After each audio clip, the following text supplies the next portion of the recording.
चला bank Nifty बघूया. Bank Nifty कुठे जाऊ शकतो, बँक निफ्टीमध्ये काय ट्रेडिंग करू शकतो. लाईव्ह मार्केटमध्ये मी सगळ्या गोष्टी तुम्हाला सांगत असतो, जेणेकरून तुम्हाला लाईव्ह मार्केटमध्ये याचा बेनिफिट मिळत राहील. आता तुम्ही बँक निफ्टी बघितला तर bank Nifty completely sideways market तुम्हाला दिसत असेल. हा पहिल्यांदा थोडा खाली पण आला, परत वर जायचा प्रयत्न केला, परत ह्याच लेवलमध्ये ट्रेड करतोय.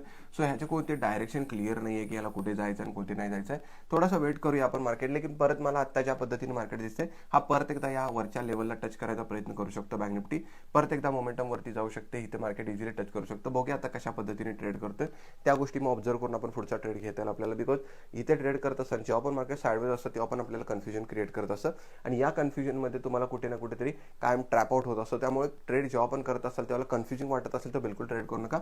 हा एक साइडवेज झोन आहे, ह्याच्या बाहेर मार्केटला पडू दे, मग ट्रेड करूया. बिकॉज ह्याच्यामध्ये ट्रेड करणे म्हणजे क्लिअर आहे की इथे तुम्हाला कन्फ्युजच करणार मार्केट. सो आपल्याला थोडंसं शांत बसायचं, वेट करायचं आणि त्याच्यानंतर ट्रेड करायचं, कारण पैसा इथे बनतो इझीमध्ये, फक्त तो आपल्याला अंडरस्टँड करता आला पाहिजे कसा बनतो. त्यामुळे आता मार्केटमध्ये आहे 40,300ची लेवल, जोपर्यंत 40,300ची लेवल जोपर्यंत मार्केट डाऊन तोडत नाही तोपर्यंत आपण सेल करणार नाहीये, बिलकुल पण करणार नाही. वरती ट्रायला एक ट्रेड तुम्ही घेऊ शकता, छोटासा ट्रेड इथे घेऊ शकता, याच ठिकाणी तुम्ही बाय करू शकता आणि ट्रेड घेऊ शकता जो या हायला टच करू शकतो. पण इथे रिस्क थोडीशी जास्त असणार आहे, कारण मार्केट थोडंसं एका झोनमध्ये आहे. झोनमध्ये असल्यामुळे मार्केट कुठे जाईल ही माहिती नाही आपल्याला. त्यामुळे बघूया कसा रेट करतो, कसा वेट करतो मार्केट, आणि त्याच्या पद्धतीने आपण डिसाईड करूया.